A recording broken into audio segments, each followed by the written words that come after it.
So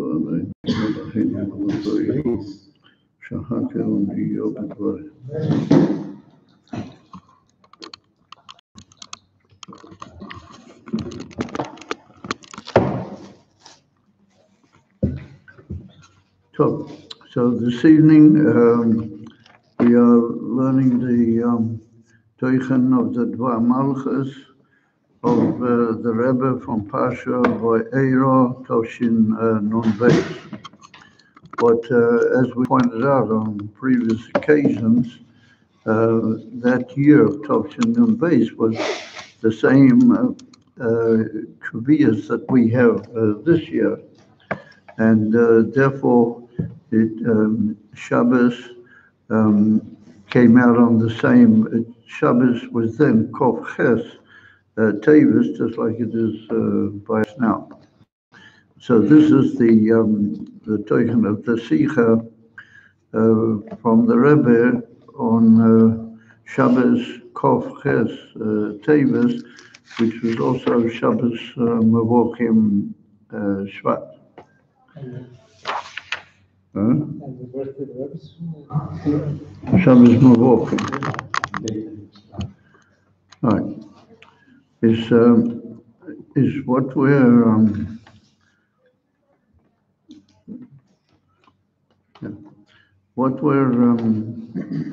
going to do is we're going to try and be Mesaker. So the learning is taking place in the Tzedek shul, and this evening is Thursday night, Lekov Zion, Tavis, Tovshin Pei. Yeah. So we're going to try and be Masakim the earlier part, and then we'll learn B'fnim in the Teichen more towards the end. The Rebbe, the basic questions would form the basis of this whole very remarkable Sikha are two. First of all, the Rebbe says that the Parshas begins with Hashem talking how he appeared to the Ovis, B'Shem Shin Daled Yud, and he didn't appear to them with the Shem Havaya. And then following that, he says to Moshe Rabbeinu, Lochein, and therefore you must say to the Jewish people that I am the Shem Havaya, I am Havaya, and I'm going to take you out of Egypt with the whole thing. So the Rebbe says the word Lochein doesn't fit in here, because Lochein is like therefore. What therefore follows from like a ila to a olo. How do you call something which has a connection? You say I'm talking about this and this inyan. Therefore, this applies to you and this and this. But if I'm talking about two things which are opposites, or as it were, like openly or preventative, one against the other, it doesn't make sense to say lochein. And so the Parsha tells us right at the beginning that Hashem said that he didn't appear to the Ovis with the Shem Havaya, and he says, and therefore I'm going to appear to you guys with the Shem Havaya. So that doesn't seem to make sense. That if he didn't appear with the Shem Havaya to the Ovis, why therefore I'm going to appear to you? It doesn't seem to have any connection. That's one. And the second main shaila is that the Ovis, once again, Hashem says about them that he didn't appear to them with the Shem Havaya, but now there's going to be a whole new period in which the Shem Havaya is going to become revealed, and how do you call it? My appearance to the Ovis was like a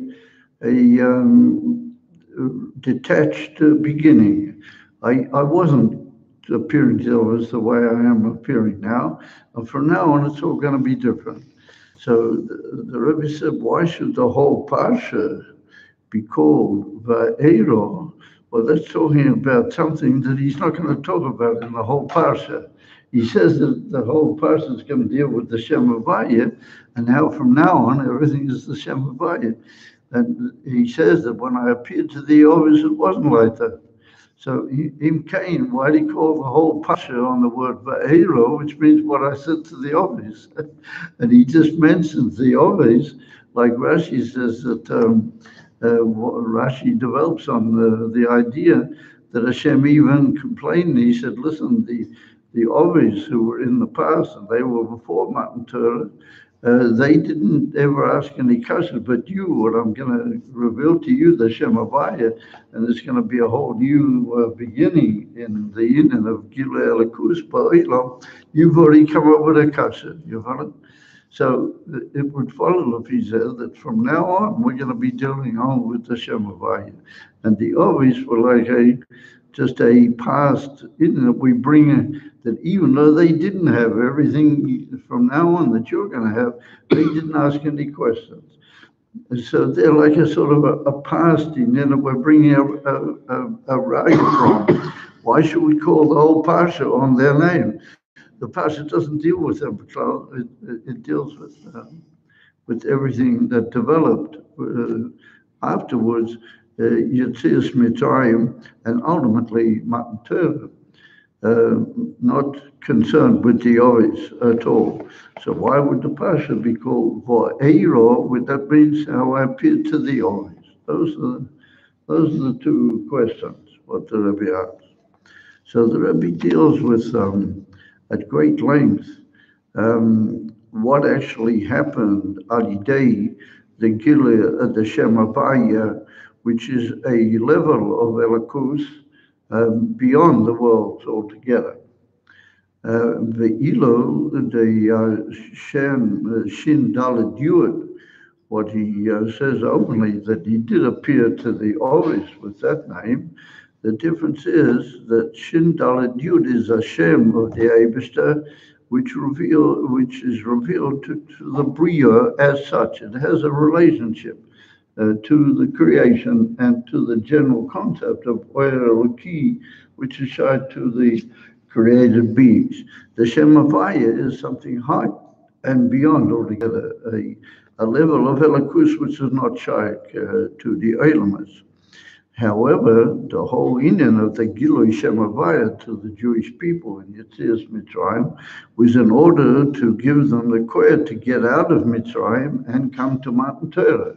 And by Matan Torah, the Eibishter, as he is, the Shem Havaya, came down into the world in a revealed way by Vaeira Hashem Havaya on Har Sinai, and he gave the Torah to all the Jewish people.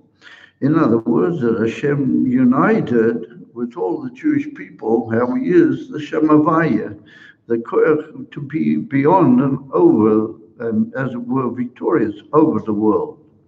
So the Rebbe says that's what's brought down in the Midrash, and it's very famous about him, and he places that there was like a gezerah what Hashem made before Matan Torah. And he said that the Bnei Surya are not allowed to go up to Romi, and the Bnei Rumi are not allowed to come down to Surya, or the other way.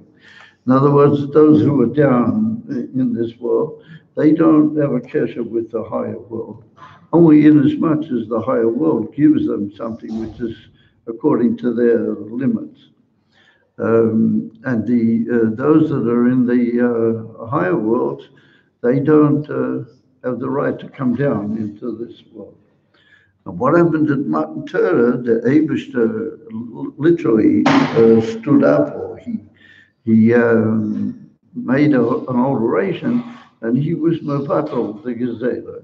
And he said, from now on, the upper world and the Elikus, how it is Shem Havaya, well, that's going to come down into the world, and Bamela, all the world, and the Neroim are going to be able to go upwards and join with the Shem Havaya, and that's going to be through the Torah and the mitzvahs. And it's well known that the word mitzvah is Lashon Tzapsor, how do you call it, a connection and a joining.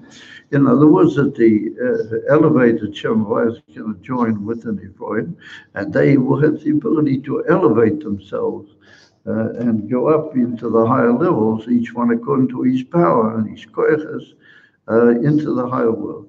And so Im Kain, the Gezerah, the separation was mitbatel.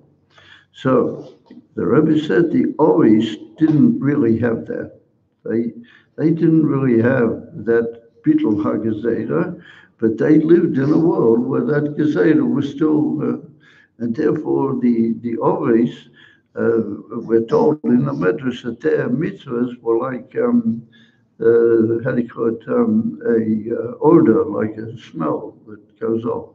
It was a Ruchnias thing, purely Ruchnias. And therefore, Avram Avinu kept all the Torah, but he kept it in the Yehudim, Al-Yodim, in Ruchnias, but not Mamish, Papoil, Begashmias. So this is going to make even stronger the question that we asked at the beginning. The Ovis lived in that period when the Gezerah was still, in pause, that the Alyanim and the Taktonim are separate.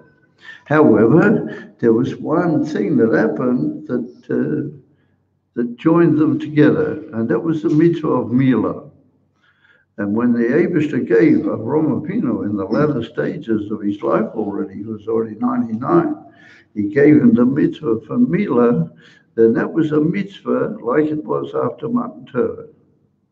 And it's brought down in the Kisvei Arizal. The Arizal brings in the Likutei Torah, Pasha Lech Lecho, from the Arizal. He writes that the whole yichud of Matan Torah began with Avram Avinu. Only began, it didn't reach its full, but Avram Avinu was like the beginning of Matan Torah. Yeah. So where do we find this? Where do we find that Avram Avinu? In the mitzvah from Milah.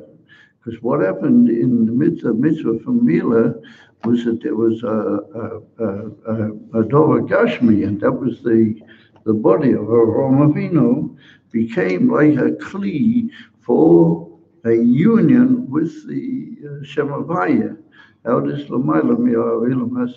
that was like the beginning of or it was actually a bittul, but it was like an individual bittul of this Gezerah. And through the kiyum of the mitzvahs Milah, Avram Avinu had this union of the Shem Havaya with the Olam HaGashmi, with the Shem Shin Daled Yud. Therefore, yesh l'dakti b'zeh harvei, but that's the point. So the Rebbe said that therefore we find a very interesting thing, that when he sent Eliezer to make the shidduch between Rivka Imenu and Yitzchak Avinu, he said to him, you put your hand under my thigh and everything. And so the Rebbe said, look, that's a surprising thing that he should do that. But he said, because whenever you make somebody an oath, a shavua, yeah, then he's got to hold something of that's a halacha. And Avraham Avinu wanted to keep all the halachas, like we said, before they were given. And so he didn't have any chayfetz, which was a mitzvah. He didn't have a dover gashmi, in which the rotten of the Eibishter had revealed itself, that it became a chayfetz, gashmi, so mitzvah, except for the milah. In a sense, the milah was the union of those. And therefore, he said to Eliezer that he should, as it were, he should hold that particular chayfetz, so mitzvah, and that's why this whole exchange took place, because that was the beginning and the koyach of the bittul hagezeda, that the Shem Havaya and the Olam HaGashmi joined together. However, that didn't go into the whole world. It didn't embrace all the Inonim in the whole world. It was only in the body of Avraham Avinu, but he was a great tzaddik. And therefore, the Medrash tells us that all the Ovis were a Merkava. They were the Merkava to Hashem. And a Merkava means something that's a great bittul, and it's got great self-nullification to Hashem. And so Avraham Avinu, his body was a fitting, as it were, medium in which the union of the two could begin to express itself. But it remained by Avraham Avinu, and it didn't go into the whole world yet. It was like a very special bittul of the Gezerah, but only in a limited plane centered in the holy body of Avraham Avinu. But it was the beginning. Yeah. So what happened at Matan Torah is that all the Yidden, all the Jewish people, no matter who they were, even if they weren't on the Madrega of Avraham Avinu, all the Yidden received this union, and all their bodies through Torah and mitzvahs all became, as it were, like minor merkaves to the Shemavaya through the keeping of the Torah and mitzvahs. And not only so many people, Yidden that were there at Matan Torah, but they had the ability to then spread that out into the world around them. And since each and every Yid was living with that union of the Shem Havaya and the Olam, he was able to put that out into the world in a way that it spread. And therefore, the whole union of Matan Torah was meant to be like a ashpur, not only for the Yidden, but for the whole world.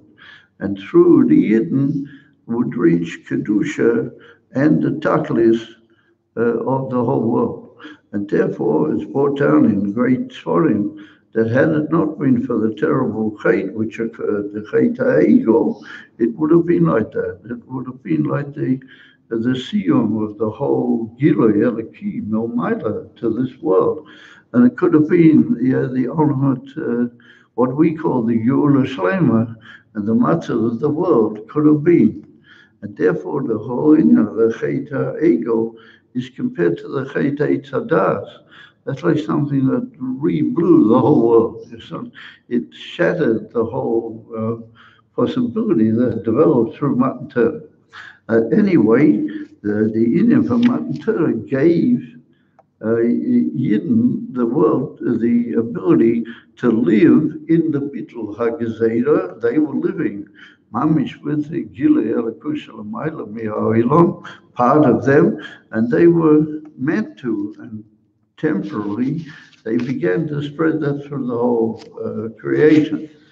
So that's a pretty amazing idea. Yeah?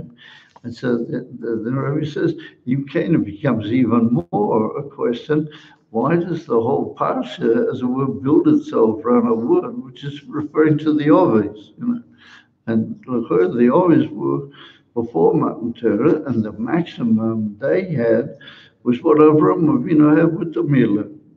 So why do we go back? So the Rebbe says a very amazing Inyan, and he says that the Shem Havaya and all the Shemas, they're only names.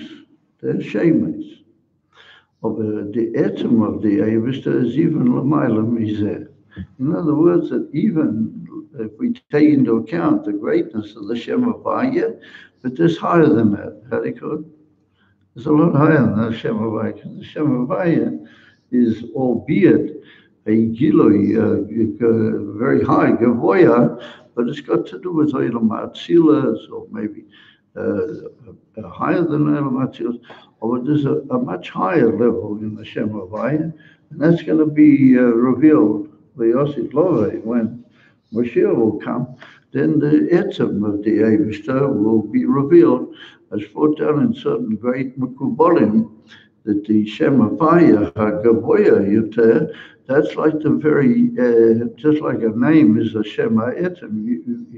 You have a name, and that's the Shem of your Etzem, and that's how it's going to be Liyosid Love, that the very essence of Hashem is going to be revealed through the Shem Havaya, but it's going to be a higher level, much higher, in the Shem Havaya. However, the Rebbe said, when you do a mitzvah, or when you keep the Torah, and you do it with a simplicity and with a pashtus and a kabbalah soil, and you give it yourself away in Vermuna to Vaeira, to the Eibishter, then what happens is that you, upon him, have a power to reach higher than the Shem Havayah, which was it's hidden in the Torah mitzvahs, and you get up into the Eter through Mesiras Nefesh. What Mesiras Nefesh doesn't mean jumping off the Empire State Building or something. The inner for Mesiras Nefesh means to give away yourself. And there's a famous biur that the word Nefesh in Lashon Kodesh means will. Is if you give your whole will away, then you devote yourself entirely to the Eibishter, then you have the ability to get to the Eter. So when a Yid does a mitzvah or he learns Torah with a pashtas, he's able to bring down the atzmas. So he says, if we're already talking about the atzmas, then we're talking about the atzmas of a Yid. He gets to Mesiras Nefesh, that's like his atzmas. So he says, where did you get that atzmas from? Where did you get it from? He said he got it from the Oveis. He said the Oveis. They are your forefathers, so it's from them that you derive everything. In other words, that Avram Avinu, he didn't have the whole Gilui of Matan Torah, but because he was before Matan Torah, he was able to be oisik in the Gilui, at the etem of the neshama, how it is beyond Matan Torah. How he's moved on Matan Torah, and the same Yitzchak and Yaakov. Therefore, they doubted because they were before. They had where they were, as it were, closer to the etem, and therefore it's brought down that in the Medrash Rabbah and also in the Gemara Masechta Psachim, it's mashma that there are several things that the Eibishter brought about before creating the world. And one of them was Torah, and one of them was Yisrael, and the Medrash. And so the Gemara, they say that who is the highest, who is before, who is earlier than who. And so the Medrash says, Yisrael, you kodmu l'kol davar, they were higher than everything. So it comes out that the neshamas of the Yidden are like the highest point of the whole, Gilui, Elokus, even before the creation, that the Eibishter meant the neshamas, and he gave the Torah only to guide the neshamas. But in Emerson, he meant the neshamas. He meant the Yidden. So he said, who began all this and who brought that into the world that it was possible to point to a certain person and say, you have that neshama. You are that level of the neshama. Avraham Avinu and the Oveis, they began that. If it hadn't been for them, it wouldn't have started the whole thing. And it's mashma that how did Avraham Avinu get to that? Because he was the first Baal Mesiras Nefesh. And if you look at Avraham Avinu's history, even when he was a little baby, what's his name? Nimrod was after him and wanted to. And Avraham Avinu spent years in his childhood, his early life, hidden under the ground with all sorts of mice. And later, Nimrod got hold of him and threw him into the Kushan Aish and the whole thing. In other words, if we examine Avraham Avinu's life, it's one amazing saga of Mesiras Nefesh, the absolute devotion al shum dor. And he could, like the Rebbe once said, for bringing pfeifen auf der Welt, just to whistle at the world. You understand? It doesn't matter what the world produces. It might throw you a difficulty, you just go, and you go further. And that was Avraham Avinu. So the Rebbe said precisely because they come from the Shiur of everything, and they were there before Matan Torah. That indicates that they have in themselves a Gilui of this before everything else. This Indian of the Etam Neshama, And therefore, they were able to bring into the world the etzem and neshama, and that makes it possible afterwards to be mamshich etzem elikus. It was all because of the neshama. And where did the neshamas come from? The fathers. The fathers are the ones who revealed that.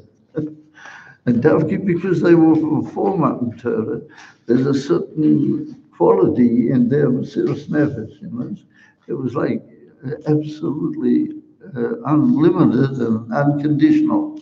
And therefore, they had the ability to make the kesher with the etzem, what we have only day kiyamatera v'hamit. That's how the Rebbe answers this whole the question that he asked, why did we mention the always so importantly, and why do we make them like the ego of the whole person when we're not talking about the always? So the Rebbe said, oh yes, we are, and we're talking about the always, and then the sinus koyach of the whole parsha, and the whole going out of Egypt, and the whole reaching in Matan Torah is really from the Gimel always. It's all from there, and particularly Avraham Avinu. Now, and so the Rebbe makes a very amazing case for Avraham Avinu. And he said, he is the man. Yeah. And Tavki Terachim began this whole koyak, but later the neshamas were all going to get it. But where did they get it from? They got it from him. Yes. So when you think about it, it makes tremendous sense, because the Abish got a huge bria with millions of human beings nowadays. And the question is, who's he going to give this neshama to, this very rare neshama that is Mami's? Kodem l'kol dover. And like the Alter Rebbe calls it Chelek Elokah. It's a portion of Etzem Elikus. Who's he going to give it to? So he gave it to the others, and you may say, but that was X thousands of years ago. What about nowadays? There's so many millions of people. So he said, because you got it, you get it because of Avraham Avinu. Because of him, that's why you got it. Of Amela, that we should make the whole parsha of going out of Egypt and preparing for Matan Torah. Avraham Avinu, that's all him. And they always ought to be. And therefore, at the very beginning, and this is well known, there's another sikha from the Rebbe all about this, that you'll notice in Rashi something very strange. Right at the beginning of the Parsha, it's written, Vaeira el Avram Yitzchak v'Yaakov b'shem Shin Dalet Yud v'shmi Havaya lo noidati lohem. And so Rashi writes, Vaeira el Avram Yitzchak v'Yaakov. Rashi writes, El ha'oves. That's to the Father. And then he goes on to whatever he's got to say. So everybody says, Avram Yitzchak v'Yaakov, they're the always. Everybody knows that. What does Rashi add by saying, I appeared to Avram Yitzchak v'Yaakov, and he says, El ha'oves. Everybody knows that, the always. Ad kedikar, that some people want to say that's a mistake. It's a printing error, So the Rebbe gets very braggers with that. In Rashi, and something that's makubal from Rashi in all the generations, you want to make it a printing mistake. The Rebbe doesn't go for that. So the Rebbe says, why does Rashi write that? Always, he's trying to point out what is the whole thing about Avraham Yitzchak v'Yaakov. They are fathers. They gave you everything, just like a father gives everything to his son. They are fathers that they gave all this wondrous thing called the neshama, and through that they gave the whole world the ability to ultimately change everything and make everything elikus. So I think that was, and it's very amazing.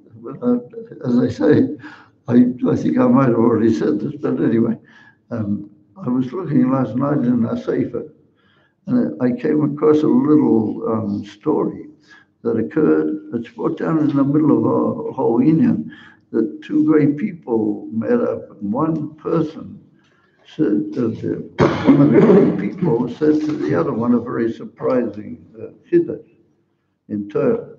So it's written that this person, the other person, was so affected by it, Nofil Miao Kisoi, he fell off his chair. So I was very taken about it because over the years with the Bokhrim, I used the expression, somebody has to fall off his chair, so I've got a basis for that. Yeah. Anyway, I thought somebody would have smiled at least, but you're very serious this evening.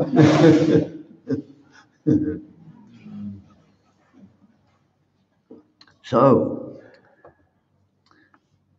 that's the picture of the Rebbe's teretz to the main question. However, we're going to come in now on a very interesting thing, and the Rebbe is going to ask, if so, why does it need to be told in the Torah? Why do we need to know that Hashem said to Moshe Rabbeinu that I appeared to thee always with the Shem Shin Dalet Yud, and I didn't tell them the Shem Havaya. But now I'm going to reveal to you the Shem Havaya, and then ultimately at Mount Torah told them. So the Rebbe says, why did Hashem need to say, and that be given down to all the generations, and that's part of the Torah Semes, that Hashem said he didn't appear to the obvious of the Shem Havaya. Why did he say I did not appear to the obvious in the Shem Havaya? That becomes clear when you read the Psukim afterwards. You see that was the case, that he didn't appear to them, but now he is appearing. That's apparent. So why does Hashem say, Lo noidati lehem the Shem Havaya? Elamai, we must be able to apply in our lives, and we must be able to learn something from the fact that Hashem didn't reveal the Shem Havaya, the negative, as it were. He didn't reveal the Shem Havaya to Avraham Avinu. So the Rebbe said, from a negation like that, what can you learn? What do we learn from that? So that's where we're going to come in now. There's going to ask, and I think that's the most amazing question, and I will challenge you to find that written in others for him. That is how do you call it? A bomba. Could be they weren't capable for that much life. Huh? That the reason that Hashem didn't give to the Avos as much as he gave to Moshe is maybe that the Avos, they weren't Caleb to as much as Moshe could handle. Yeah, no, but we're not talking about the Ovis. We're saying that what he said he didn't appear to the Ovis, that's written in the Torah. Hashem said he didn't appear to the Ovis with the Shem Havaya. But anything that's written in the Torah has to be a instruction to all the generations. Right? So what does that teach me? That Hashem didn't appear to Avraham Avinu as the Shem Havaya. What does that teach me in our generations now? So the Rebbe says, because we are waiting for Mashiach, you follow? And we are Eino Hanami, we are higher than Avraham Avinu in the actual Gilead of the Shem Havaya. And we've moved through Matan Torah into everything that implies. However, we haven't reached the ultimate yet. And even though we have the Shem Havaya, we don't yet have the real Shem Havaya. And when is the real Shem Havaya going to be revealed? Take you from here, when Mashiach will come. So that's what we need to know, that you do have the Shem Havaya, but you don't. You have the Shem Havaya of Shem Havaya, Loi Noidati Lahem, is referring to you. You follow? Why? Because you're waiting for Moshiach, and that's going to be the emphasis of Shem Havaya. You follow? Yeah, you're right. Yeah, but he promises Moshe Rabbeinu that he's going to have a lot more. He's going to have the Etzem Gilead of the Shem Havaya in a way that the whole world will be permeated by it. You follow? And Eino Chanami, that refers to a Gilead of the Moichin in the Midas. Oh, but that's only in Ruchnis and in Dachas saying. Follow? in the delicacy of the matter. Of in the Parshas, it's a lot more. Vaeira, says the Rebbe, Im Kain, let's find out for a second, what does it mean, Loi noidati Elohem? What does that mean to me? So we're going to come in, Oid Loi Siyamnu. On page 68, there's a heading, Oid Loi Siyamnu. We haven't yet finished.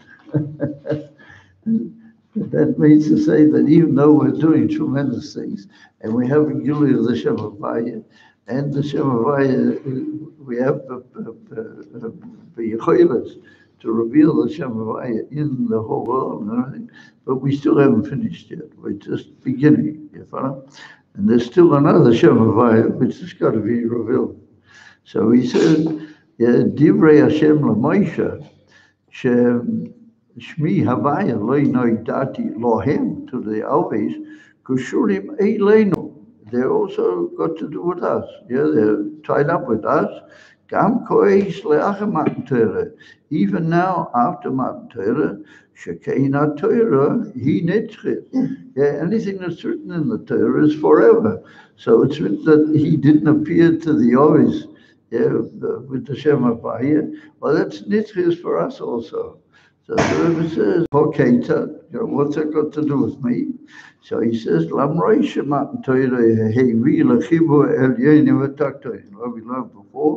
that the Indian Matan Torah brought to the joining of the Elyonim, the high world of the Shem Havaya, with the Tactonium, with the oil which is shy to the lower worlds. And that led to the ability of every year through the Kiyum HaTorah v'HaMitzvahs, or that led to the possibility of every year being able to be mamshich, the inyan of the Shem Havaya b'kol ha'olam. However, notice that the word is ulaham shochet Shem Havaya, to be mamshich the Shem Havaya. But the Rebbe said there's going to be a whole different thing when Mashiach will come, and that's Gilui. Nowadays we're mamshich the Shem Havaya, but we don't really have a Begalui. It's like hidden in the Bria, like the Alter Rebbe writes in the Kutitur in a place. It's like you're putting the most precious jewels inside a safe, but the safe is locked. You have them there, but they're not mamish Begalui. And when Mashiach comes, he's going to open the safe and take it out for every individual. Everybody will be then zeicher to all these tremendous precious stones that he's been mamshik the whole time. So the Rebbe said that's what we call hamshocha. Of liyosid lover, it's not only going to be hamshocha, even higher than that, it's going to be begalui also. That's really a bomber. So he said, "Alam shofet Shem Havaya b'chol ha'olam, aval adayin chose es hagilui shel Shem Havaya, shenivsho b'olam al yidei hamitzvahs." But there's not yet actually the revelation of the Shem Havaya. We bring down the Shem Havaya, but it's like we lock it in a safe, to use the expression of the Alter Rebbe. Yeah, we don't actually have it in Revelation. So he says, Nika amnam. It's it's possible to recognize. If you look carefully, you can see that it's happening, but you don't really have it begun. So therefore he says, Nika amnam. Truthfully is that it is recognizable. Shamitzvahs mamshichas Shem Havaya b'chol ha'olam. He said, if you're well informed and you know everything that's going, if you look carefully, you can see it's happening. But you don't really have it begalui. You don't have it b'einei basar. He said, Hagilui shel Shem Havaya. I'm sorry, Hagilui, the revelation of the Shem Havaya, that's going to be only in the Geula Mitzvah Vashayman. Oz nitain lirois kipshutai es koi davaya. Like the Rebbe brings him numerous of his great sikhs that liyosid lovei we can actually see with a physical eye. That's maselakut, the very highest level Golim can see with the physical eye. And therefore, even the Arizal, with the famous story that he said to this guy that came into him on Shabbos afternoon, that he can't tell him now what he saw now, because it would take him 80 years. You remember the whole story to tell him. So that it was 80 years. What are we talking about here? So the Rebbe said that because the Arizal saw, and what you see in the intimate Tahara of seeing, you can't give it over. You can talk for 80 years, and you can't really give it over. So it comes on the Rebbe, and the Rebbe says that was a Nochanami Re'iyah, but it was only a Re'iyah Rufniyah, soft goes off. It was a Re'iyah and a very high Re'iyah, but it was the Yosid Love. We're going to see with the Ein Person, with the Etzem Ayin Gashmi, we're going to see even higher than what the Arizal says. So I don't know how these chairs are built, but I would have thought that somebody would have fell off these chairs. And as I said, I got a riot that can happen, because I saw it in the Sefer last night. Vaeira comes out of his says the Rebbe, that Liosid, we're going to actually see, Kvoid Havaya, we're going to see the COVID of the Shem Havaya. Omikivan Shaha'etzem, Lo Chayav Lavo, Behelam Davke. He said, since we're talking about the etzem is not limited. It doesn't have to remain Behelam. It doesn't have to always be Behelam. It's only by definition the etzem of Elikus is Behelam because of the whole situation in which we're in. But as far as the etzem is concerned, it doesn't really matter one way or the other. It can be Behelam or it can be Begalui.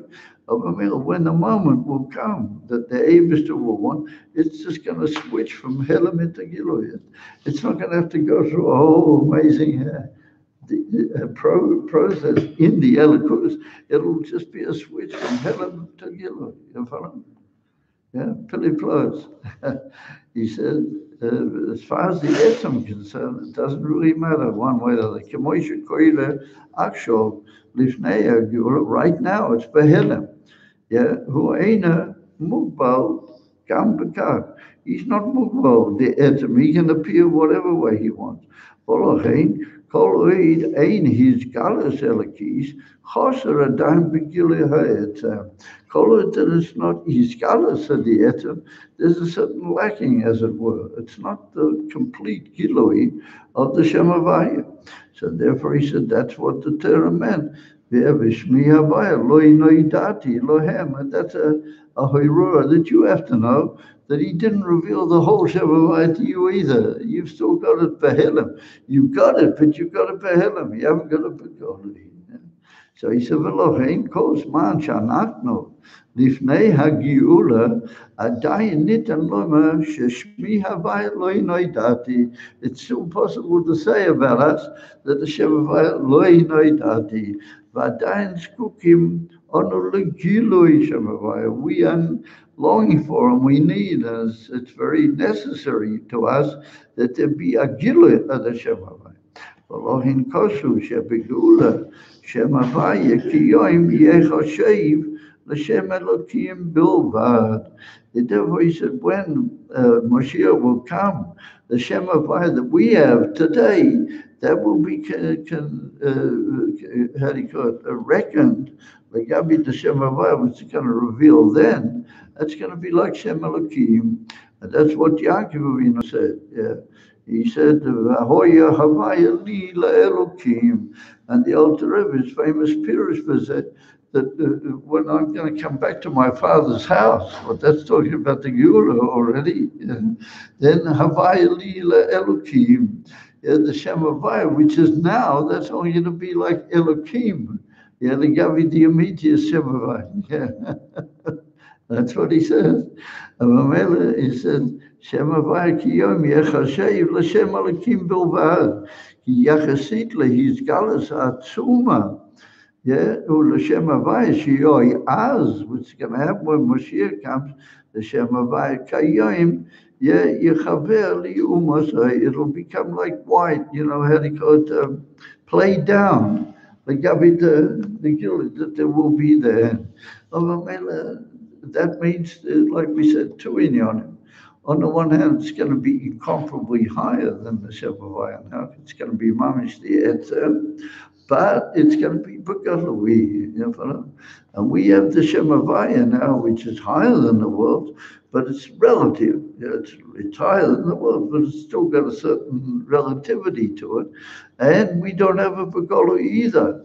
So therefore, we are a fulfillment of that expression. I didn't reveal the Shemavaya yet, even by us.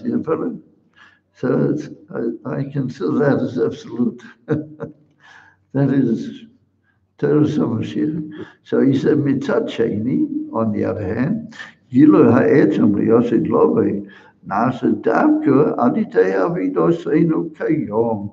Even though it's going to be incomparably higher, and it's going to be begalui, what you do now, that's going to cause that to happen.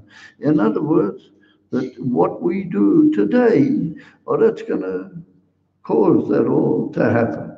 So the Rebbe said that's exactly what happened with the Ovis. The Ovis didn't have it for Galui like they did after Matan Torah, but they were the ones who prepared it. If they hadn't been the Ovis, it wouldn't have been.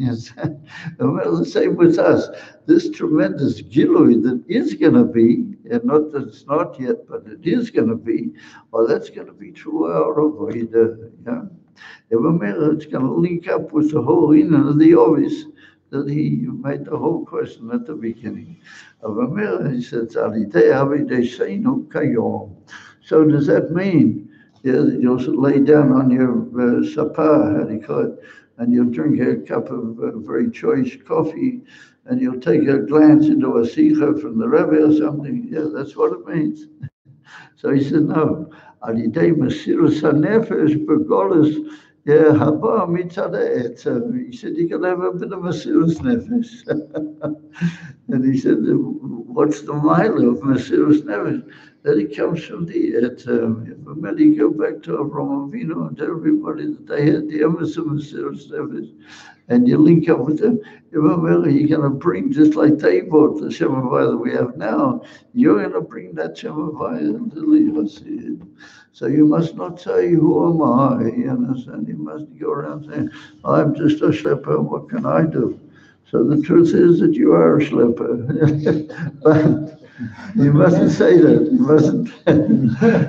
mustn't say that. You must say, I might be a shlepper, but I have tremendous koyas that I got originally from Avinu. And if I would just use them, they're not mine, they were given to me. So I got to use that a bit, and I got to get off my chair. So I don't know if you have to fall on the floor of your chair, but you have to get up off your chair, and you got to get active. Yeah, Mesiras Nefesh. Billy Floods. Now the Rebbe says another, this is already famous. I'm sure you've all heard about this. The Rebbe says that there are like three Parshas that are all like a very close hemshire, one after the other. That's Parsha Boy, Parsha Vaeira, Parsha Shmois last week, Parsha Vaeira, that's this Parsha, and Parsha Boy.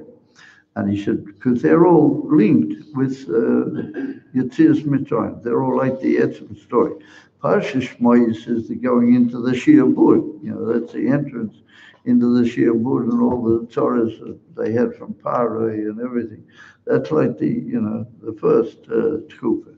Then there's the Tkufa of Parsha Vaeira, which we're holding by now, and that's written the Shemavaya, the revelation through the Oves, but the revelation of the Shema Havaya. And so that's a big step forward.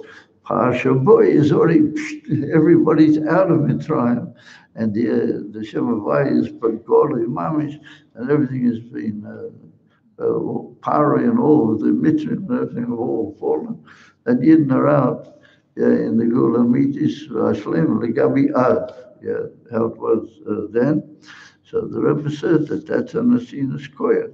to us, we'll be able to go out with our meters by Shlema and 200 messages. Chaziv. Yeah, tell Rabbi I'm watching. That's great.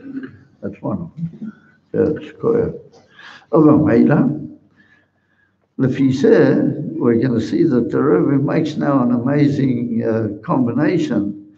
And the Rebbe says that the whole Indian of Shabbos Mavochim, Tzfat, is preparing for Yud Shvat, and the whole the Indian of Yud Aleph Shvat, especially because Yud Aleph Shvat is the beginning of the Nasias and the Malchus of the Rebbe. Therefore, it's connected with the Inif Kabbalah's HaMalchus. That's what he writes here. So the Rebbe said, just like if we examine the lifetime of the Frierdiker Rebbe, what that's Yud Shvat, and then Yud Aleph is how the Rebbe takes over from the Frierdiker Rebbe. However, the Rebbe says if we examine, we can find these three tekufas of Parshas Shmois, of Parshas Vaeira, and Parshas Boi in the lifetime of the Rebbe Rayat. Yeah. And he says, how does that work? And he says, Manyan shel Parshas Vaeira misayemes es chodesh Teves, chodesh Asiri hamisamer es shleimus avedas b'nei Yisrael bezman hagolas. He said the Indian from chodesh Teves. And it's interesting because according to Kabbalah, Chodesh Teves are very difficult Chodesh because it has to do with the takeoff of the Golas. And that's why we read. Therefore, you have Yidden that they fast during these Parshas. They call it the Shavim. In Lubavitch, Mitzadeh Yizitam was saying kind of much to go into that. We didn't keep the Shavim, Begoloi. But there is such in it's even mentioned in the Alter Rebbe. The Rebbe mentions it in a place, but for reasons without going into all now, we don't keep that. However, the Parsha of Shmai and the whole union of Chodesh Teves is indicatory of the Golas and the beginning, and there's a word the Choshech of the Golas. So he said, when we reading Parshas Vaeira, it's Shabbos Mavochim Shvat, but it's still the end of Teves. So he said it's all got a shaykhs to this Managolas. V'ilu Chodesh Shvat, Boi Kurim B'Parshas Boi. Yeah, next week we're going to be reading Parshas Boi. We're already in Chodesh Shvat. He said, and Chodesh Shvat is the 11th month. Mesamer is a Geula. גם בכך שהוא החודש ה-11 שקשור לקדוש ברוך הוא שלמעלה מעשרת הספירות. It's one on that it's brought down when they get to what's written in Sefer Dvarim, 11 יום מחורב, after Mount Torah, it's written that they went 11 days from Choreb. So it's brought down that 11 yom מחורב is referring to the 11th in Kedusha. And normally in Kedusha we have 10 spheres. So what is 11? 11 is indicatory of the Keser, Pnimis HaKeser, Shelamayla Miya as the spheres altogether. Of Amira, that's the Chodesh HaChadasah, and that is Shvat. So we see that Shvat is already the beginning of the Gilui of the Geula. So he said, "Chodesh HaChadak shekosher lekodesh Baruch Shem L'maylim aseret spheres, v'gam b'shmoi Shvat kosher l'Mashiach." It's well known that the etem oishes, shin, vase, tes, they are connected with the Geula because they make the word shevet. And it's written by Melech HaMashiach, by Yehuda, lo yosur shevet mu Yehuda. In other words, the word shevet is inductory of Yehuda, and he's a unit for Melech HaMashiach. Yeah. Melech Shvat is the same oisias, it's connected with the unit of Melech HaMashiach. So therefore we have Shabbos Mavochim, giving the koyah to move into the union of the Geula. That's our avoider, like we said before, moving into the union of the Geula. We're still in the Golas, but we've got Mesiras Nefesh, and we're working, and so we get into the Chadasah, and that moves us into the union of the Geula. And the Rebbe is going to point out that the day he took over the whole leadership was also the 11th day. It's in the 11th month, and it's the 11th day. Yeah. So he said, "Kol zeh koshu gam l'Rebbe Rayat, sheyom istalkusei hu ba'asiri b'Tzfat, yeah, l'shloishes התקופש בחייוב ושלאחש תלכוסי, הקשורש לשלושת התקופש הכלוליות לפני מתן תורה וימי המשיח. There's three like general things before Matan Torah, and then Yemei HaMashiach. So he said the lifetime of the Rebbe Rayatz can be divided into those three general inyanim. And he said, what is the period of Lifnei Matan Torah? So he said, Arbaim Shnois Chayov Harishonos, Tov Reish Mem, which is the year of the Rebbe Rayatz's birth, till Tov Reish Pei. For him, who is Chil Ba'afotzes HaMayones, he was the leader of the yeshiva of Tomchei Tmim and everything, but that was Tachas Nasias Oviv. He was under the ruling of his father. It's just that he began already. But Be'ika, it wasn't fully his Avodah yet. It was more the Avodah of Ovis. It was like we were at the beginning, we were being makabel from Avram Avinu. So he said he was makabel also from the Rebbe Rasha. However, he said, so that's a doimelet tkufas always shilifnei Matan Torah. Yeah. Then he said the 30 shnois chayav achreinim, yeah, tov reish pei until tov shin yud. Yeah, there's another 30 years after that, and that was from the moment that he took over the Nasias until he's established in tov shin yud. For him, heifetz es achsidas. Gamba America, yeah, Betor Nasi, yeah, Chabad. He was the Nasi of Chabad, and he spread. And the Rebbe points out in the Sikha that America, according to the geography of Torah, America is called the lower, how do you call it, hemisphere? How do you call it, the bottom hemisphere? Torah reckons differently what the maps do. Yeah. So that's called Chatzi Chadua Hatakton. So the number of years of the Friedrich leadership was spreading already in Chatzi Chadua Hatakton. Yeah, that was in America. That's like Matan Torah. The Rebbe brought the Gilui of Chassidus Chabad to areas where they weren't exposed to it, but now. Well, that's like the Indian of Matan Torah. And he said, "Ubishloishim shnois eilu atmam ha'esa harishayna shayu barusia teimen letkuvus ha'oves." Yeah, ha'esa em choice b'poilen. He said the middle of those 30, he was in the Medina of Poland. And he said he revealed over there Chassidus Chabad. And he said the whole way they were used to Chassidus was Chassidus Poilen. And he came along, the Rebbe Rayat, and he made a tremendous change in the whole atmosphere in Poland. And he brought the Indian of, Chassidus Chabad, and understanding and his abundance and all those things into the area where they learned Chassidus Poland. So that's like a form of Matan Torah. Wow. That's what he says, yeah. Gilui Chassidus Chabad Gam B'Poland. And that's what he points out. That's like Matan Torah. And then he said, attend Shonim HaKorenis B'America, Sha'oz Pirsum Oides Bias Moshiach, Kishurais Liyamais HaMoshiach.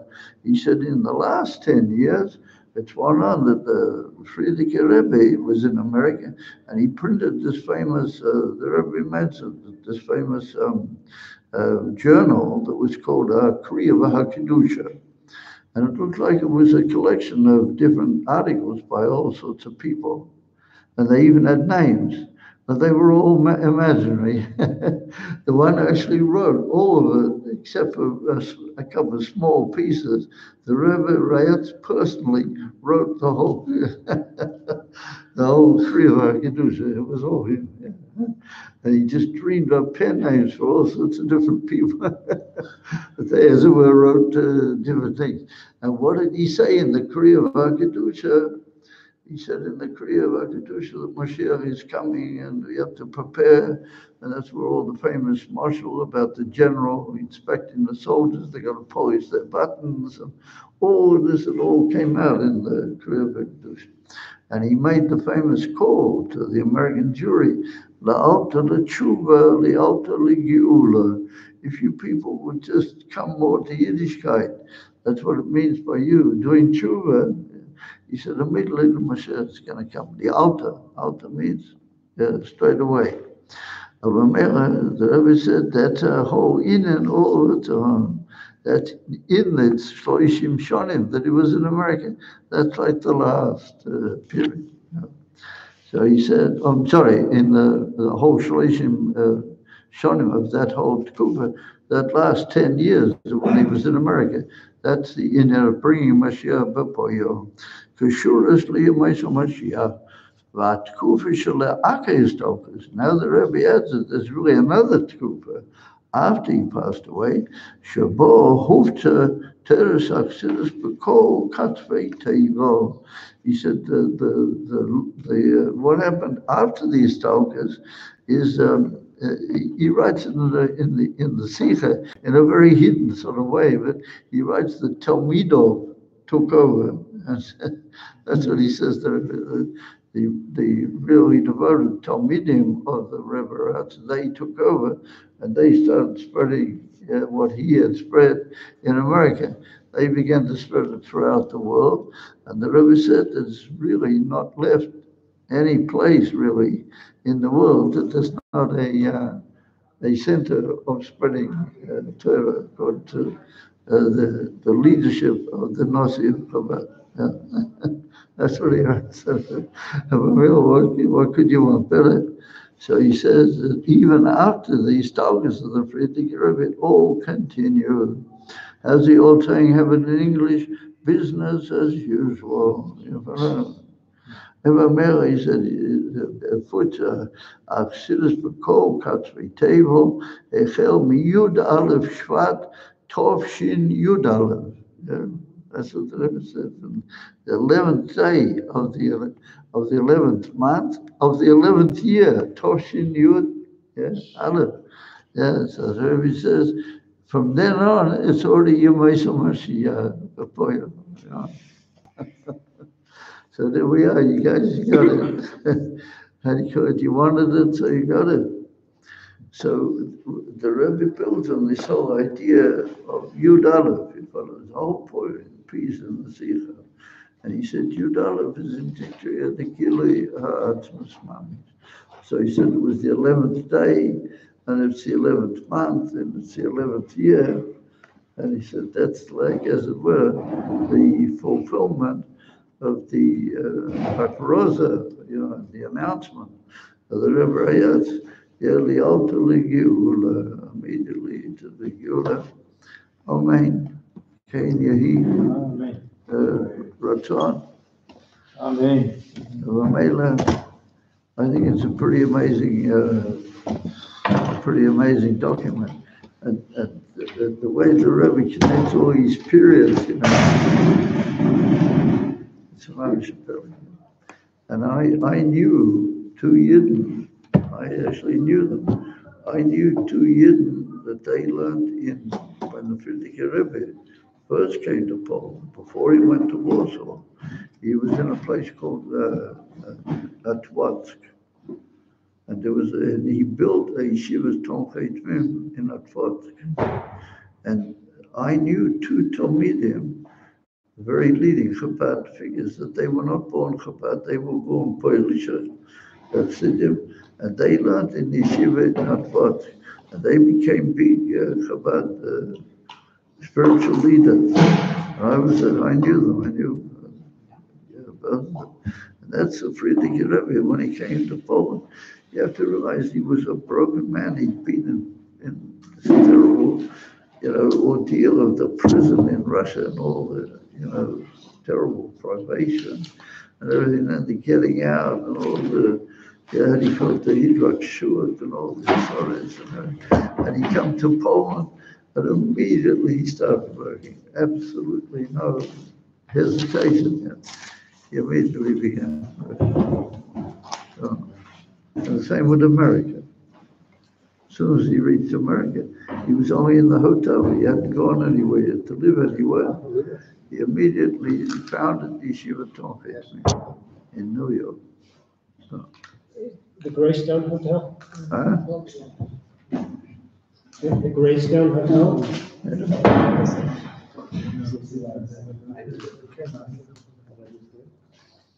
I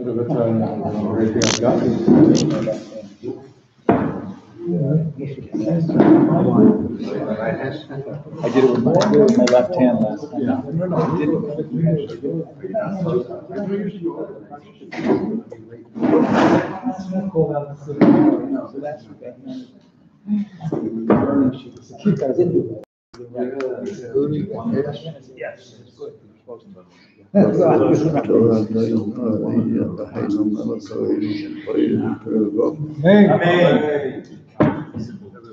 Oh, you're married, you got a week now. Oh, no, it's so cold. My head got warm, my heart got warm, and my arms got cold. Okay, so everybody needs to be thanked for coming. We had 10 people learning, it wasn't a mistake. The Schneur was The here. Schneur was here, 10. We had a minion learning. I saw she yoshvi. I saw she yoshvi. So she is in the Mishnah in Turkey, obviously. The rubber else got a whole, the fella, the Shiur, the Tsfat, he's got a whole minor about it. Amen. I'm a Russ. So he wants us all to thank Yehuda. He wants everybody to thank Yehuda. No, I don't. We're No. having a meeting together. Yehuda means thank. I don't need any more thanks. I Thank just want to be criticized. You want to go to the Rebbe for your Tzfat?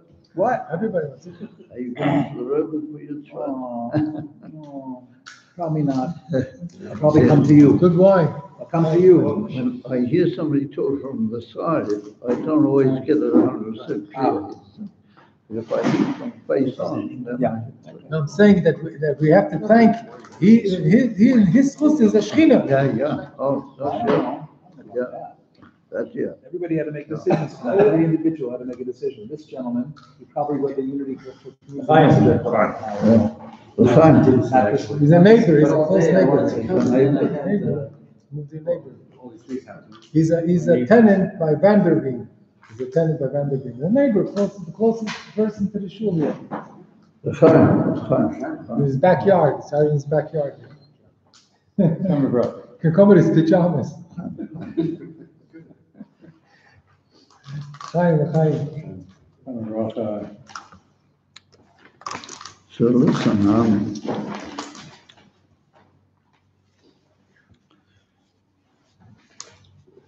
we're at a very amazing, fusion point. We're a few days after Koftalet Tables, only very counted days after Koftalet Tables, and we're moving into Mubochim, Shvat, and that's in like the point, that's in from Yudalev, the Kedusha, that's in the Gula, that's the Elikus Elamayla Mia Oilamas Lagam. Etzem Elikus. So it's like the beginning and the end. It's like the North Chilason, Beseifon, and Soifon, Bechilason. But that indicates that there's really no Rosh or Sof. It's all one tremendous Etzem. So it's all one, exactly the same thing. Which means that since the Rebbe writes it with the Yudal of Kedusha and the Koyach of that Yudal, he was able to spread out, throughout the whole world. So that, that means that he's also part of the whole, not just also, but Be'ika, that's a no, it's Tchilas and Be'seifon. The whole amazing Gilui of Yomaisa Mashiach and the Shemabaya, Begalui and all that. It all began with the Alter Rebbe, and it's all one atom of all the Rebbeim in between. They're all part of all one and the same inyan. The Dvar, it's a politic Isaac. I don't know if I told the story. It could be I did. I don't remember. But I'm just going to tell you a brief little story, and that is that when I know where I told the story. It was yesterday in this class that I had in the Tzemech, and I had a very old Talmud of mine was there. And it was very sort of lefty. It was very special. Oh, by the way, Daniel should know that if you call the house and I don't answer, then don't worry about that. Just go, because it's only very rare that there won't be a class. You follow? So I told them a story like this.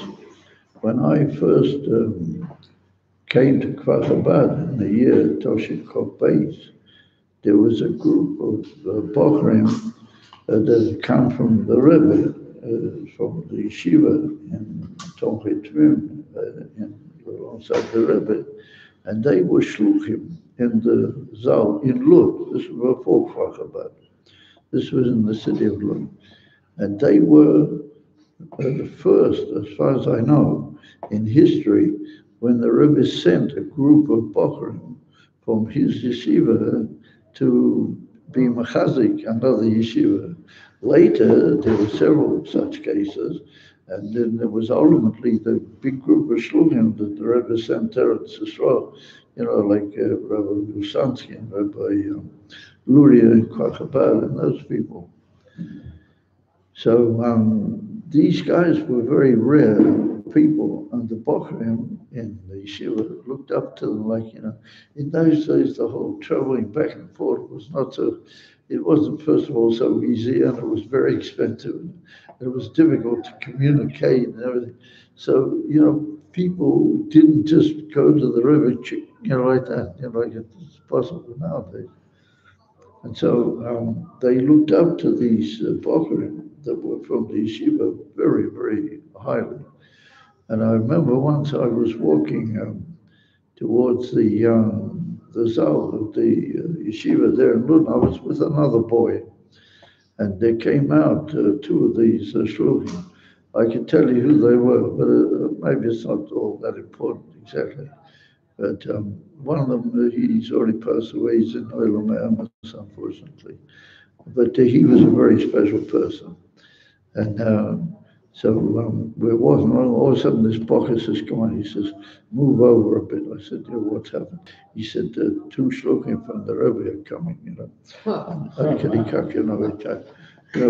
it's like, it's like, the ordinary soldiers saluting to the major or the lieutenant general or something. They were sort of coming out. He said, "Step aside." He said, "This is the two shluchim from the Rebbe." So they were held in very high respect. So I got close with one of them.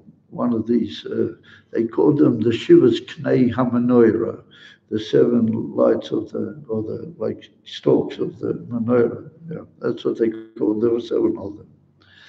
And I got close with one of them. And so later, he expanded very much, and he went back to America, and he became a big Rosh Yeshiva. He was quite well known in America. But I don't want to tell too many lies. I want to keep his name private for certain reasons.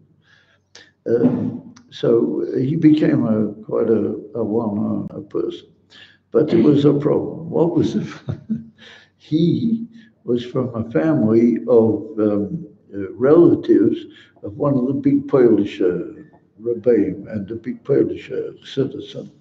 And his father was a direct cousin or nephew or something from this big Polish Rebbe.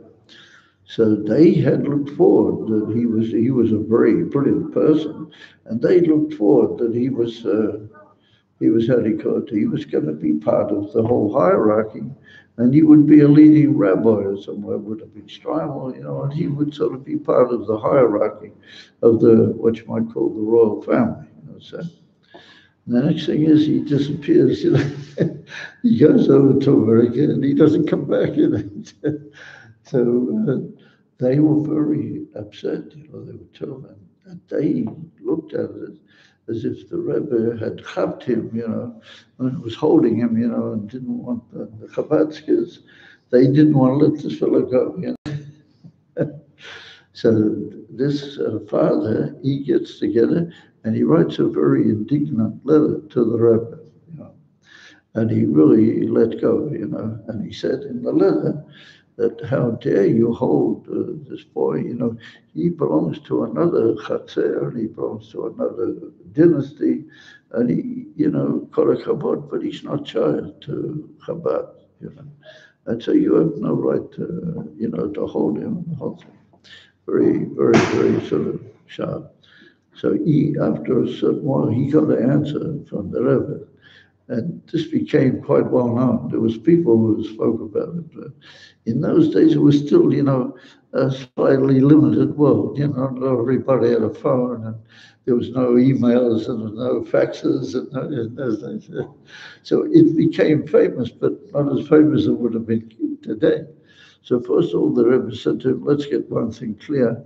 The Rebbe said, I am not holding him here. And so he said, he wants to be here. So I am not holding him. If he wants to go back, it's unterreit, He said, it's not that Chabad is holding him. And I'm certainly not holding him. The Rebbe said, he wants to be here. And I said, let's get that clear. Yes. The Rebbe first of all cleared the sky with that one. And then the Rebbe said an amazing thing. And he said, I want you to know that also I am not holding myself here. It's not that I'm forcing myself on people, I'm saying, happy followers. The Rebbe said that because there was a Rebbe Shimon Bar Yochai, and he was Mekabel, the Pnimis HaTorah, Alidei, Mesiras Nafshay, and the Vaeira, and the whole thing. He said, that's why I'm sitting on this chair. That's what the Rebbe said. L'chein sitzt auf dem Benkel, mitzat koyach of Rebbe Shimon Bar Yochai. This mountain, people were just, they had eyes told them, people were very, because the Rebbe never said anything, all he is about himself, wasn't realized. So this father, to do him appears, I'm only saying what it appears to me. He, to do him justice, he was very affected by this letter. But first of all, he saw Dvar he saw that the Rebbe was talking be'emes lamidim emes, and the Rebbe wasn't just offending Chabad, you know what I mean? And he wasn't saying, listen, just have to put up with it. And the Rebbe said, I'm not holding him here. Nobody's holding, that's the one. And so he dropped his whole opposition. And he said, he said, so as I'm let him be there. He backed off. So somebody met him, and they said, why did you back out? Why did you back off? And he said, ich kann even with Rashbi, and he said, I'm going to start off a war with the Rashbi. He said, I'm going to. He said, I'm keeping clear. Yeah. So we see that it all goes back, like we said, it goes back to a very deep Indian, it's not stone, this whole Indian. And we had in my house a little farbrengen about Koftal Tavis the other night. That's when this David Biada, that's when he came and he sat with me in the room. And we could see the guys in Kwachbat. And I pointed out to him that the whole Mesiras Nefesh of the Alter Rebbe in the Napoleonic War was a emes of Mesiras Nefesh.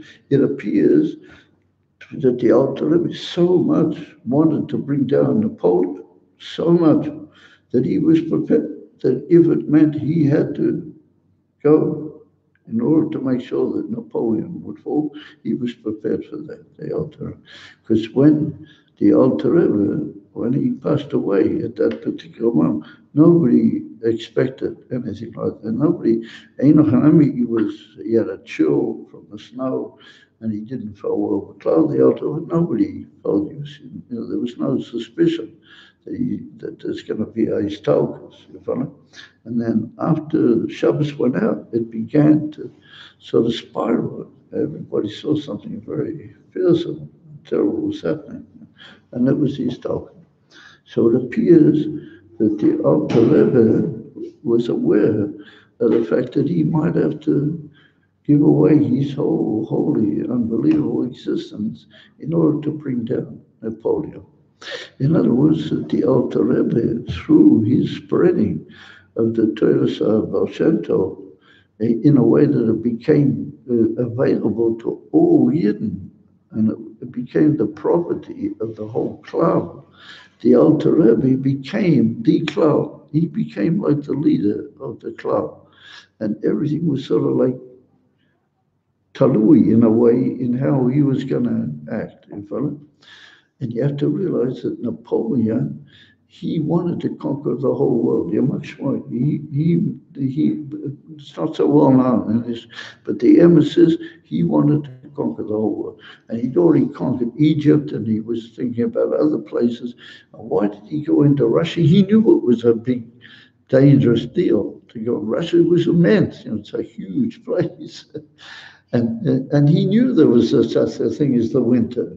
He knew that the winter might happen, but nonetheless, he thought it was going to go swifter and that he would conquer everything in time to save his army from the winter. You follow? Why did he want so much to go into Russia?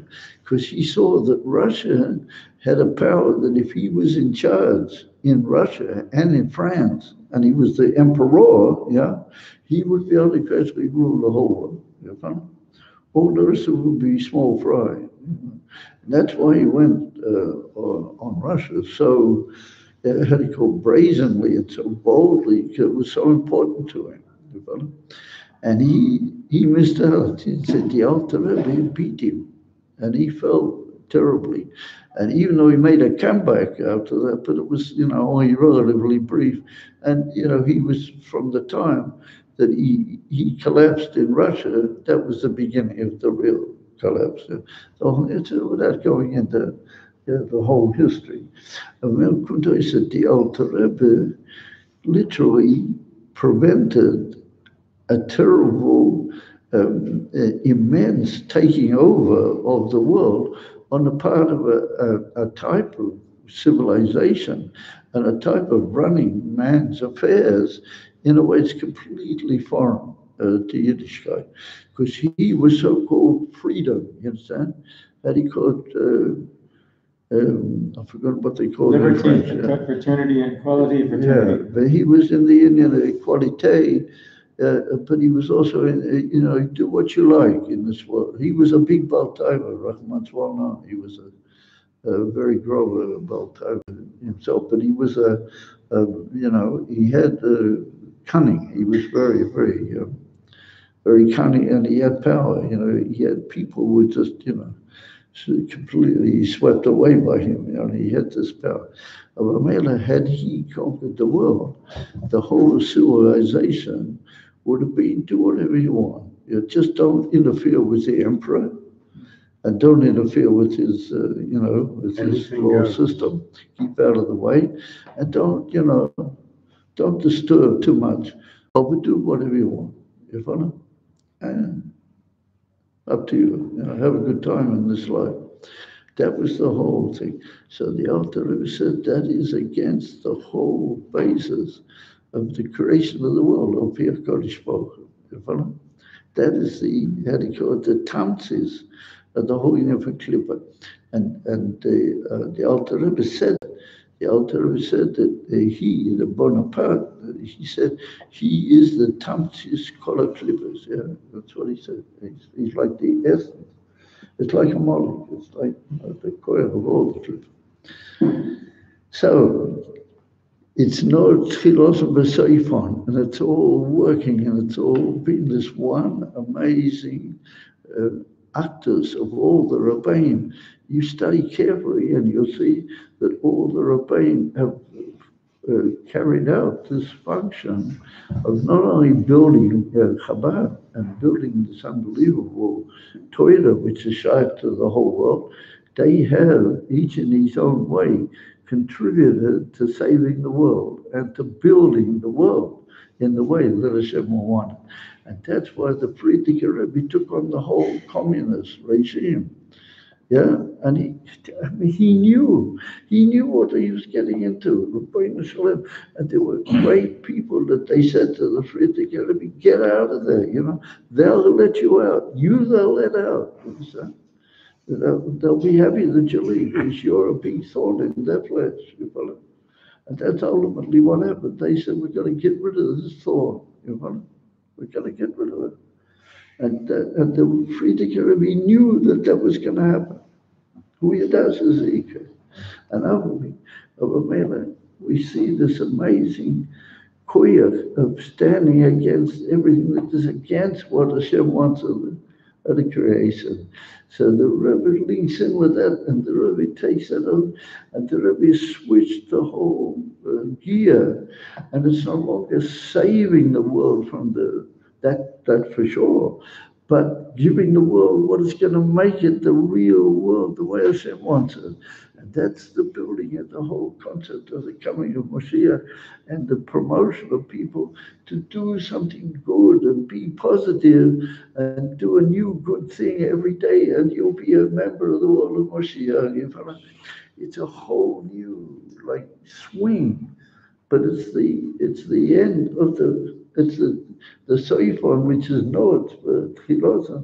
It's the Alter Rebbe all over again in another form.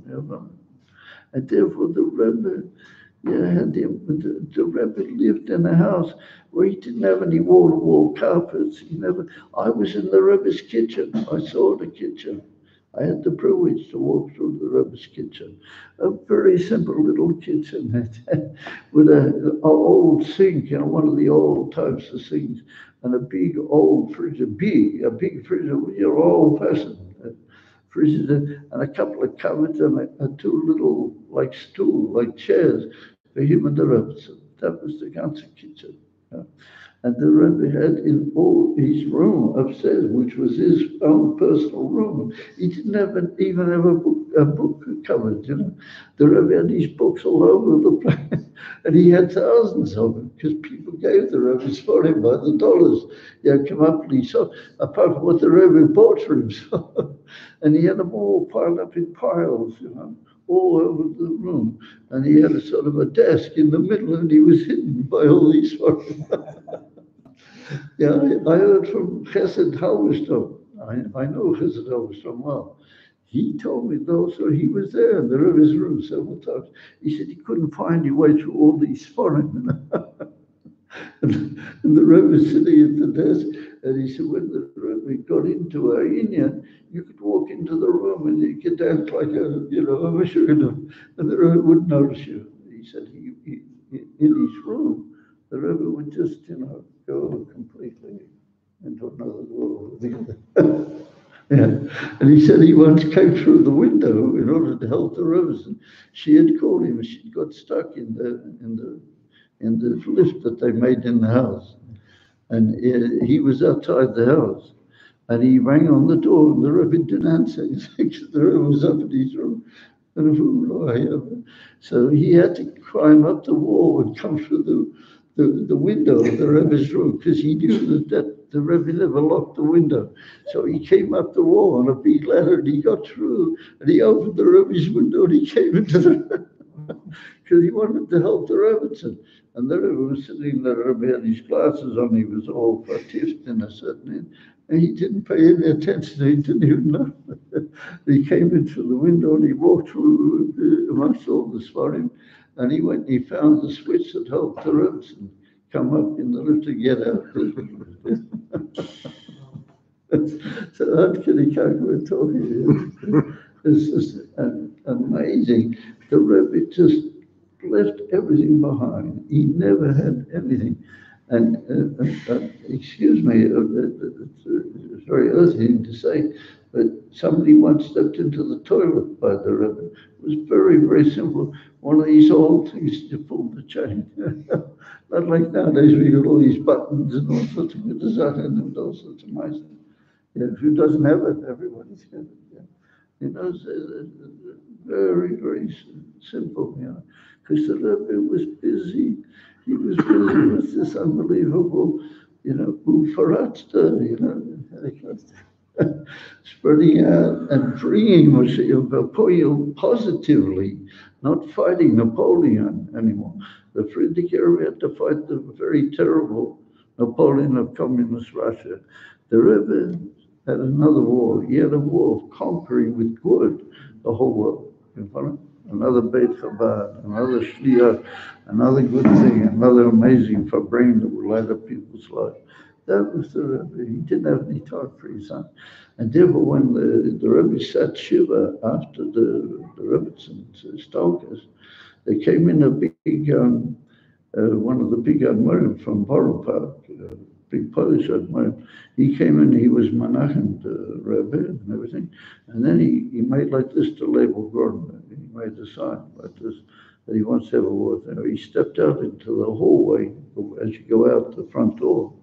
And he said to label, he said, what's with you guys? He said, you guys are not normal. He said, you don't realize what your Rebbe is. He said, I have to tell you. He said, your Rebbe carries on his shoulders the whole world. He's let him live in a decent apartment. He said, what are you living? Live in a hall. You know, this is a hole. This is not an apartment. He said he should have a nice apartment. Everything should be nice. Everything should be up to date and everything. And he should be able to have absolute malchut, you know, in his house. Then he'll be able to do what the Lubavitcher Rebbe does much more effectively. No? That's what he says to Leibel Garner. He said, how come you guys let the Lubavitcher Rebbe live like that? That's what he said to Leibel Garner. So Leibel Garner said, you're right, 100%. He said, oh, well, we're not to blame. He said, we can't do anything. He's to blame. He said, he doesn't want it. Who Lord said? He said, we keep saying that we want to make a shipput. We want to turn it into something beautiful. He said, he doesn't want it. So the Polish said, I'm sorry. He said, you know, you came in or wrote if he doesn't want, then I can't help it. That was whatever. I heard about it from somebody that is a Yodeh, he knows whatever. And a part, like a little part, I heard from Leibel Garner himself, because I had a pull with Leibel Garner, because I was the Talmud of his brother, Yibbar Hulachant, in Australia. I was very close with Yitzchak Garner. And he was also a personality, full. He was hotline personality. So I heard from Leibel, because I had a sort of a good case with Leibel. That's why one time when I was in Yechidot a long time, I couldn't do anything. The Rebbe was talking about, I didn't want to stay here. I wanted to go out the door, but the Rebbe kept talking to me, you know. So when I get out, Leibel was furious, you know. And he said, if it weren't for you, Reb Zalman, I would mommy tear you apart. That's what he said. So what did he mean by saying it was you? Because I had a pool with him, yes, and I was a friend of his brother, so he was always nice to me. Yes. But there was one time when he got me by the gartel, you know, he tried to pull me through the door. But what could I do? You know, the Rebbe was talking with me. So when I got outside, you know, I said, listen, I said, what could I do? It wasn't me, you know. The Rebbe was still saying something to me. I can't just run away. And he said, yeah. Well, you know, he said, next time, don't do it. That'd be a lesson for you. So that's right. So there we are, guys. So why was it all like that? because the Rebbe had changed the whole war against a new Napoleon. He had changed against indifference and cultivate, and the world sort of being satisfied with being the way it is. And he wanted to bring goodness and positivity to the whole world. And therefore, Shiur would have no choice. He has to come immediately. That's the whole. That's all enough in the Rebbe. It's managed life. And just by the way, I'm a small maybe when it comes to all the news and everything, but just look at something that's occurring right now. Let's just be naive. Yeah, let's be naive people. I don't mind being naive. I can quite eat it. I fit in quite well. You've got a whole bunch of Roshei Medinot, very high people in their countries. You've got a couple of kings and everything. And they've all come on Jerusalem, and they're all centering in Jerusalem, and they come for a good reason. They come to express his dahut with the Jewish people, and by that to negate everything which is not good in the world with anti-Semitism. Everything which is not good in the world, they include in this whole thing that they're trying to beat. So that's a form of like a sapcha in the whole Inyan Gog and Magog, because it's written that all the come all Yerushalayim milchama, as I state in the verse in the Chesed, they'll come the milchama, and here they've come, and they've all come for a positive purpose, except for this Narish guy from Tsfat. He's made himself a fool. Of the rest of them, it appears all very positive, and that's all Hashgacha Prati is. It's not Stam. Where does all that come from? That comes because the Rebbe put positivity into the Bria, so they have no choice. They got to fit into positivity. So they're all here, and they're trying to be positive.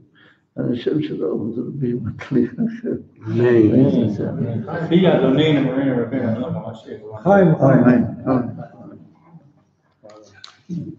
So get ready for this little fun fact. There was a minion here, but really there was Yud Aleph, because there's one person who's been listening the whole time. We have Yud Aleph people. Yud Aleph here. Yeah. Who was one watching on it's Big Mo. He probably was disturbed when I said there was only a minion. Mordechai Ziv is only one. I know, but there were maybe different Big people. Mo is only There's one. been a constant one. Mordechai Ziv is 11th. He says Yud Aleph. Yud here, Yud Aleph is in Chutz La'aretz. Watching the Shiur, there's 11.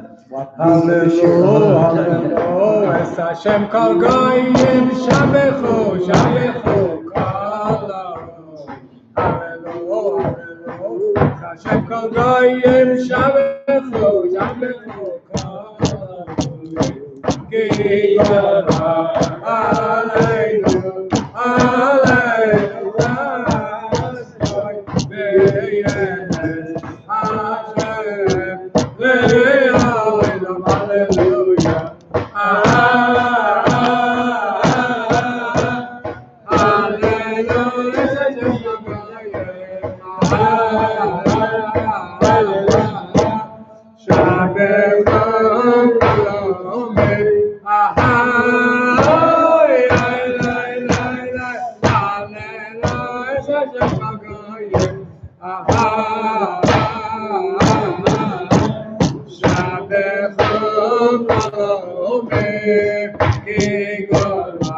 aleinu, aleinu beyenes Hashem le'olam, hallelujah, Hashem kol goyim shabechu,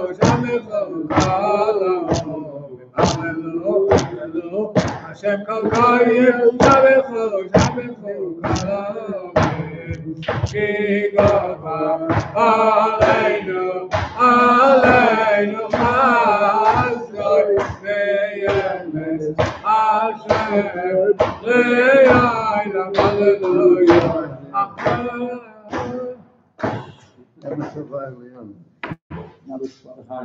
So in other words, they did come to make milchama in Jerusalem, but not make milchama on Jerusalem, milchama on the people that are, and the things that are against Jerusalem. Wow. It's a whole new, And that's the Rebbe. it's a whole, that's what the Rebbe wanted. These guys are all like, they're all part of the amazing momentum with the Rebbe opens. Amazing thing. Wow. So too, Amnon. Amnon! Shabbos. Shabbos! Rabbi Gafne, who's driving you? Who's driving you? Taking a taxi? Yeah, Benji. Oh, Benji's here? He wasn't able to make it because he was